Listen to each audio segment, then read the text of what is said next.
اعوذ باللہ من الشیطان الرجیم بسم اللہ الرحمن الرحیم۔ السلام علیکم ورحمۃ اللہ وبرکاتہ۔ کھانا ہر انسان کی بنیادی ضرورت ہے۔ کوئی بھی انسان کھانے کے بغیر زندہ نہیں رہ سکتا۔ کھانا اللہ پاک کی بہت بڑی نعمت ہے۔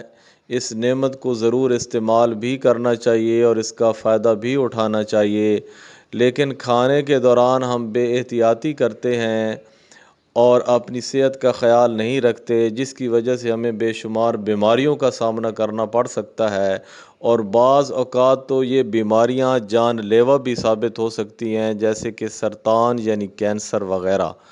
تو برائے کرم آپ کھانا کھائیے، اللہ پاک کی اس نعمت کا لطف اٹھائیے، لیکن کھانا کھانے کے دوران اس ویڈیو کے اندر بیان کی گئی احتیاطوں کو ضرور ملحوظ خاطر رکھیے۔ اس سے آپ مختلف قسم کی بیماریوں بلکہ جان لیوا بیماریوں سے بچ سکتے ہیں۔ ویڈیو کو آخر تک دیکھیے گا۔ اگر ابھی تک آپ نے ہمارے یوٹیوب چینل ہاشمی وائس کو سبسکرائب نہیں کیا تو اس کو سبسکرائب بھی کر لیں اور بیل آئیکن کے بٹن کو بھی دبا لیں تاکہ ہر طرح کی مفید ویڈیو آپ سے رہ نہ جائے۔ کھانا کھانے کے دوران اگر آپ یہ احتیاطیں ملحوظ خاطر رکھیں گے تو اس سے آپ کی صحت سلامت رہے گی اور بے شمار بیماریوں سے محفوظ رہیں گے۔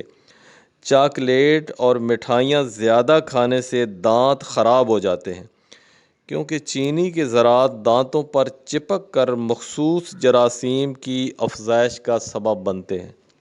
بچے چاکلیٹ کے شیدائی ہوتے ہیں، ان کو بچانا ضروری ہے۔ چاکلیٹ پر اگر کوئی کڑوی چیز یا تھوڑی سی مرچیں وغیرہ لگا دی جائیں تو بچوں کو چاکلیٹ سے دلچسپی ختم ہو جائے گی۔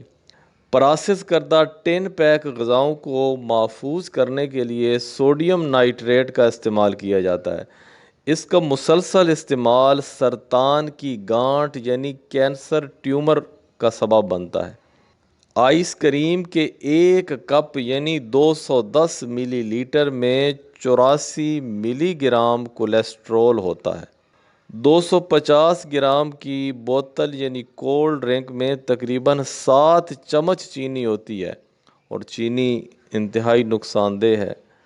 ابلے ہوئے یا بھاپ سٹیم میں پکائے ہوئے کھانے اور سبزیاں زیادہ مفید اور زود ہضم ہوتے ہیں، یعنی جلدی ہضم ہو جاتے ہیں۔ بیمار جانور کا گوشت فوڈ پوائزننگ اور بڑی آنت کے کینسر کا ذریعہ بن سکتا ہے۔ ہاف فرائی انڈا کھانے کی بجائے اچھی طرح فرائی کر کے کھانا چاہیے، اور آملیٹ اس وقت تک پکایا جائے جب تک خشک نہ ہو جائے۔ انڈا ابالنا ہو تو کم از کم 7 منٹ تک ابالا جائے۔ سیب، چیکو، آڑو، آلوچا، املوک، کھیرا وغیرہ پھلوں کو چھیلے بغیر کھانا مفید ہے، کیونکہ چھلکے میں بہترین غذائی ریشہ یعنی فائبر ہوتا ہے۔ غذائی ریشے بلڈ شوگر، بلڈ کولیسٹرول اور بلڈ پریشر کم کر کے قبض کھولتے اور غذا سے زہریلے مادوں کو لے کر نکل جاتے ہیں، نیز بڑی آنت کے کینسر سے بچاتے ہیں۔ کدو، شکرکندی، چقندر، ٹماٹر، آلو وغیرہ چھلکے سمیت پکانا چاہیے۔ ان کا چھلکا کھا لینا مفید ہے۔ کالے چنوں کا استعمال صحت کے لیے بے حد مفید ہے۔ ابلے ہوئے ہوں یا بھنے ہوئے ہوں، ان کے چھلکے بھی کھا لینے چاہیے۔ ایک ہی وقت میں مچھلی اور دودھ کا استعمال نقصان دہ ہے۔ اینٹی بائیوٹک دوا استعمال کرنے کے بعد دہی کھا لینا چاہیے۔ دہی ضروری بیکٹیریا جو ختم ہو جاتے ہیں، اس کے کھانے سے وہ دوبارہ بحال ہو جاتے ہیں۔ کھانے کے فوراً بعد چائے یا ٹھنڈی بوتل پینا نظام انہضام کو متاثر کرتا ہے۔ اس سے بدہضمی اور گیس کی شکایت ہو سکتی ہے۔ چاول کھانے کے فوراً بعد پانی پینے سے کھانسی ہو سکتی ہے۔ گودے والے پھل مثلاً پپیتا، امرود، کیلا وغیرہ، اور رس والے پھل مثلاً موسمی اور سنگترا وغیرہ ایک ساتھ نہیں کھانے چاہیے۔ پھلوں کے ساتھ ساتھ چینی یا مٹھائی کا استعمال نقصان کرتا ہے۔ مختلف پھلوں کی ٹکڑیاں کر کے چاٹ مسالہ ڈالنے میں حرج نہیں، مگر چینی نہ ڈالی جائے۔ پھل اور سبزیاں ایک ساتھ نہ کھائے جائیں۔ کھیرا، پپیتا اور تربوز کھانے کے بعد پانی نہ پیا جائے۔ کھانا کھانے کے آدھے گھنٹے پہلے پھل کھا لینا چاہیے۔ کھانے کے فوراً بعد پھل کھانا نقصان دہ ہے۔ کھانے سے پہلے تربوز کھانا پیٹ کو خوب دھو دیتا ہے اور بیماری کو جڑ سے ختم کر دیتا ہے۔ میٹھی ڈشیں، مٹھائیاں اور میٹھے مشروبات کھانے سے کم از کم آدھا گھنٹے قبل استعمال کیے جائیں۔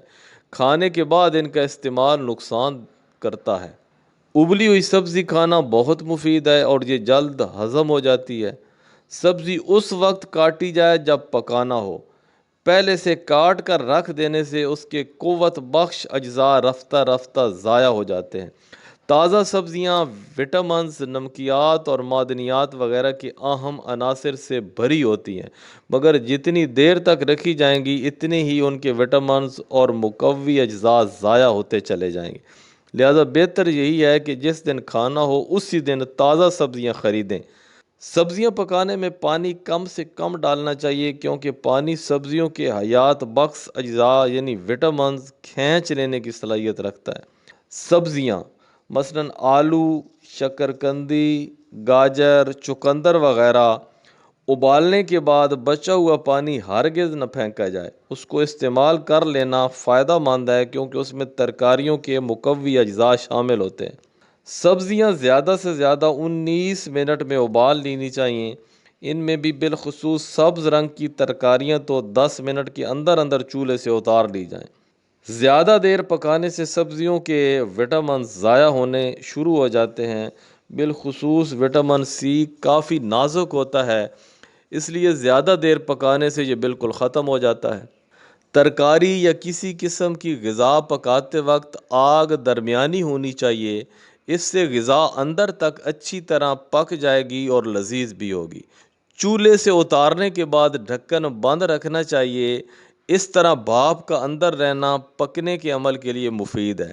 کچی یا پکی سبزیاں فریج میں رکھی جا سکتی ہیں۔ لیموں کی بہترین قسم وہ ہے جس کا رس پتلا اور چھلکا ایک دم پتلا ہو۔ عام طور پر اسے کاغذی لیموں کہتے ہیں۔ فریج سے نکال کر ٹھنڈا لیموں باورچی خانے میں چولہے کے پاس رکھ دیجئے یا گرم پانی میں ڈال دیجئے۔ کاٹ کر گرم چاولوں کے پتیلے میں بھی رکھا جا سکتا ہے، اس طرح نرم ہو جائے گا اور اس کا رس بآسانی نکل آئے گا۔ کچی سبزیاں اور سلاد کھانا بے حد مفید ہے کہ یہ وٹامن سے بھرپور، صحت بخش اور قبض کشا ہوتے ہیں۔ سائنسی تحقیق کے مطابق پکانے سے اکثر غذائیت ضائع ہو جاتی ہے۔ تازہ سبزی کا استعمال زیادہ مفید ہوتا ہے۔ باسی سبزیاں نقصان کرتی ہیں اور پیٹ میں گیس بھرتی ہیں۔ ہاں، آلو، پیاز، لہسن وغیرہ تھوڑے دن رکھنے میں حرج نہیں۔ سبزی، پھل اور اناج میں موجود غذائیت کا محافظ اس کا چھلکا ہوتا ہے، لہذا ان میں سے جو چیز چھلکے کے ساتھ بآسانی کھائی جا سکتی ہے اس کا چھلکا نہیں اتارنا چاہیے۔ جس کا چھلکا سخت ہوتا ہے، ہاں انہیں کھایا نہیں جا سکتا، تو اس کی بھی صرف ہلکی سی تہ وہ بھی آہستہ آہستہ اتارنی چاہیے۔ چھلکا جس قدر موٹا اتاریں گے اتنے ہی وٹامنز ضائع ہو جائیں گے۔ پالش کیے ہوئے گندم، چاول اور دالوں کا آج کل استعمال عام ہے۔ آٹا بھی پالش کیے ہوئے گندم ہی کا ملتا ہے۔ پالش کی وجہ سے اناج کی غذائی ریشہ جو ہے وہ اس کی اوپری تہ جو وٹامن سے بھرپور ہوتی ہے برباد ہو جاتی ہے۔ موسمی، سنگترا وغیرہ کا موٹا چھلکا اتارنے کے بعد بچی ہوئی باریک جھلی